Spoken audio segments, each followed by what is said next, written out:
Hello, welcome back to my channel.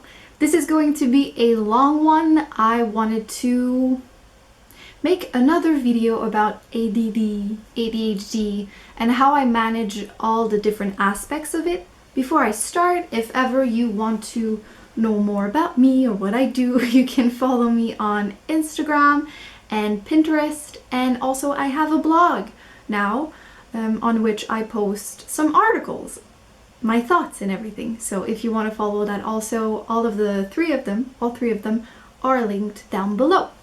Okay, this video is going to be, it's inspired by the Q&A form, so I'll answer some questions on how I deal, manage, and live with my ADD diagnosis.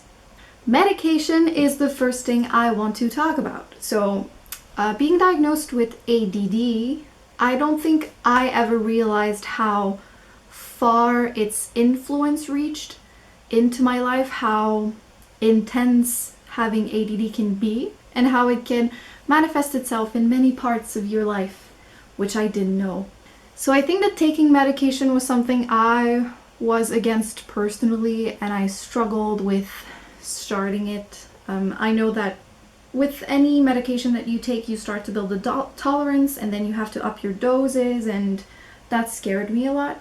I have to say that it does help. It does help at work when there's not really freedom for error or mistakes, and you have to be precise. I know I made a lot of inattention mistakes that I shouldn't have done, and medication has helped me with that. I think that it is a solution that you should look into, but it's a very personal and very difficult subject. But I would say that medication is still something that I struggle with, that I do use in minimal doses. It does help me, but I still haven't really figured it out. So productivity and organization is the other subject that I want to talk about. I have a really love-hate relationship with productivity and organization. It's something that I really want to do and something that I have to do. For me, to be able to be productive and organized, it has to be simple, it has to be thorough. So I like to do a list of all the responsibilities that I have to take care of every year, and write down the dates or write down the amounts that I need, and just have a huge list of what I need to do. And I also like to have a cleaning list of all the things that I need to clean or do in the house, and etc., etc. I have a lot of lists, but I like having master lists. That helps me for a year. And I use Trello. Trello is something that I really like using. Trello and Google Calendar. And so I write down everything in there. It's not as hard as I thought it would be getting organized. I just have to know the important things and not put in my schedule things that I could easily not do and that it wouldn't be a big deal. Because I think that a little trap for people with ADD is that, well, I can overschedule. We can overschedule because we have so many ideas and projects and things that we are sometimes very passionate about, that we sort of fill up our schedule with all the things that we have to do, and it can get overwhelming, and we end up procrastinating, not doing enough, and being disappointed by our performance. So it's a trap that we have to work not to get into. You know, we just have to write down the essential and focus on that to be happy and judge ourselves on our productivity. Because people who are normal, don't have an ADD brain, can easily believe that they're productive because they only do the essential, and their passion or their work, it's not filled with projects and ideas. So we can't compare ourselves to these people. That's another trick. Yeah. Motivation is also, to me, it fits with productivity, organization, but motivation is something that's very, very difficult. We need motivation. Our brain cannot do the things that we don't want to do. It's going to be either incredibly hard and painful and not well done, or just not going to be done at all. So it's important to me that I really do things because I truly want to do them. I can't just follow rules because these are the things that I should be doing. It needs to be mine. Everything that I do needs to be mine. It needs to be important to me. I need to feel that if I do it, I'll get something out of it. Or sometimes I work with envisioning a grand vision, and this helps me pull through. But certain things that I don't care about won't be done, and I don't waste time trying to do them. Let's say cleaning every day, or doing the laundry every week, or whatever, or what else? Going to the groceries every week and really like preparing my recipes and always cooking, and that's all stuff that I don't waste time on because it's not important to me. Don't feel bad about doing that. Do only the important things, the things that you do truly value. My intense emotions and my impulsivity is another thing that I want to explore.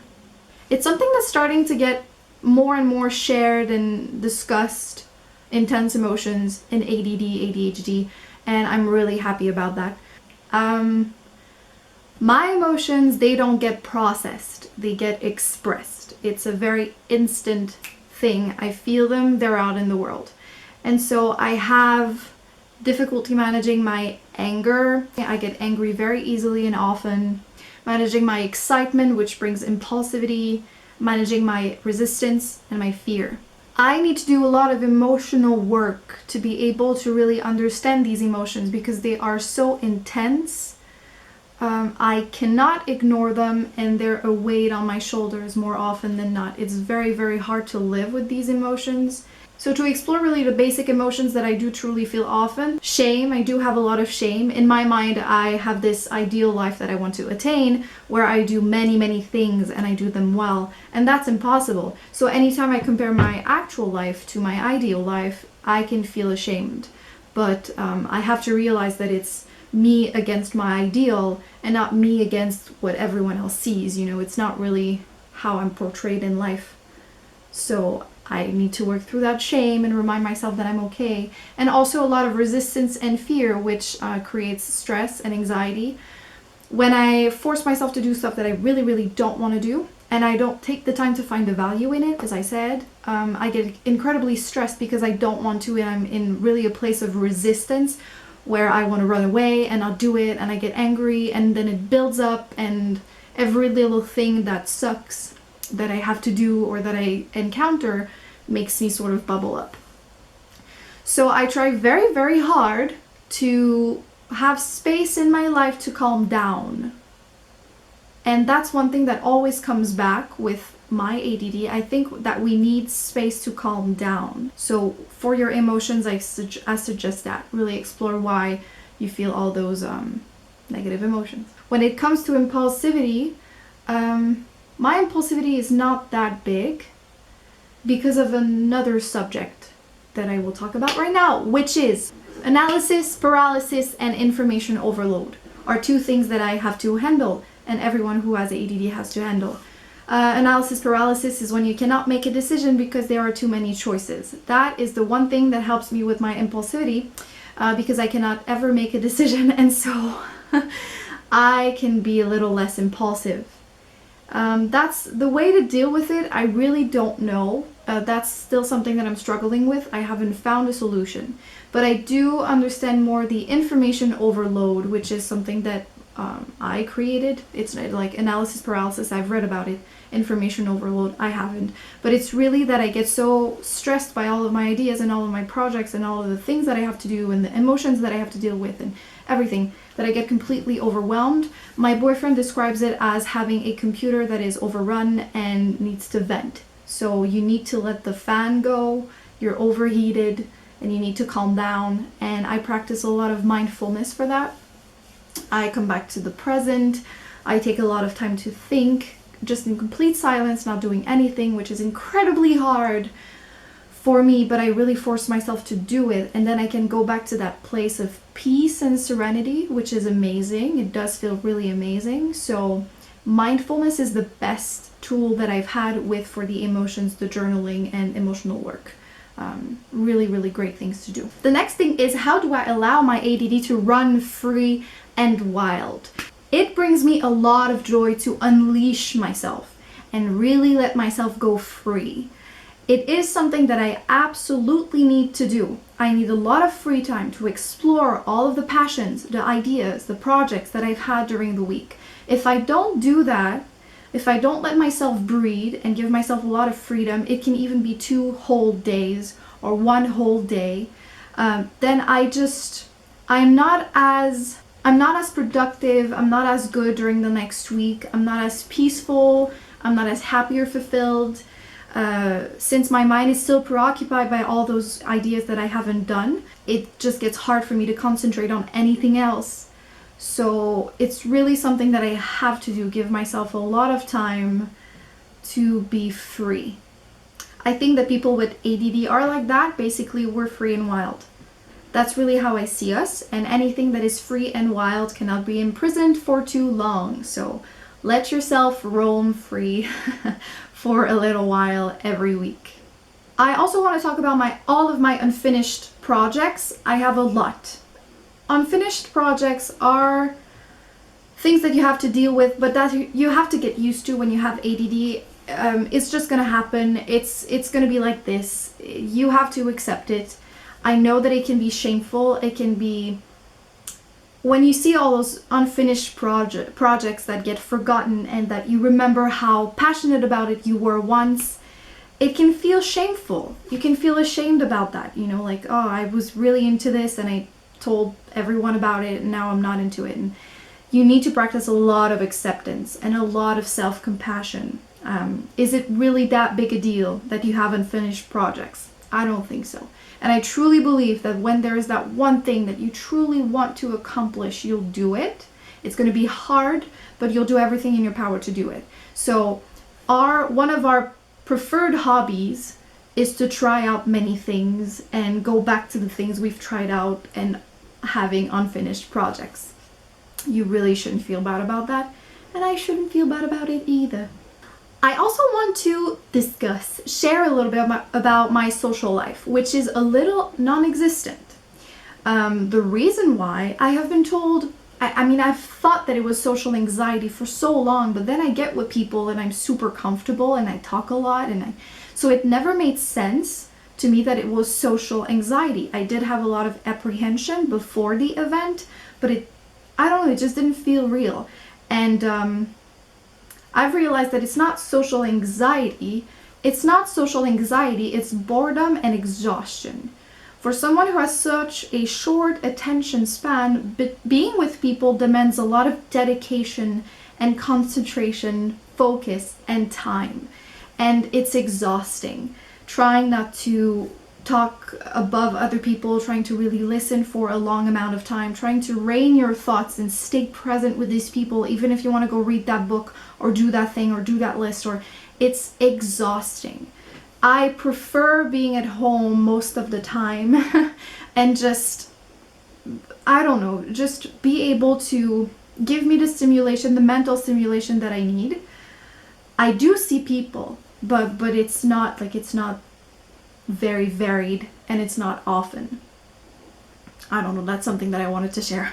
And the last thing I want to say is, how do I stay in love with myself? And I think that's a really beautiful question. I think that people with ADD, we demand a lot of ourselves. We have this ideal that we want to attain, all these things that we want to try, and we want to do it all, and we can't. And so practicing self-love and staying in love with yourself can be challenging. I do that by reading a lot of books on, perfectionism or acceptance, compassion, self-esteem. It feeds my mind, which is really, really great. My mind needs food, so that's one thing. But it also teaches me to calm myself down, and I have to reread and continue reading to make it a practice of constantly accepting who I am. I have a lot of things to say about how to fall in love with yourself, but that's way too long and that would be another video entirely. But it's a practice that you really have to get into and do every week, and tune in with yourself and show yourself love. You do have a relationship with yourself. How I do it, I really don't see ADD as something that's that big of a deal. There are much important things than being productive or finishing projects or being really focused on things, or I don't know. I don't think it's that big of a deal, and I find a lot of joy in letting myself be free, so that really fills me with all the energy that I need to go on. But really read books about self-help and self-development. That was my long video. I hope you enjoyed. I think I said a lot, maybe too much, but whatever. And with that, I'll see you next week or in 2 weeks. I'll try next week, and have a really great week. That's a lot of week in a couple of seconds. Thank you for watching, and bye bye!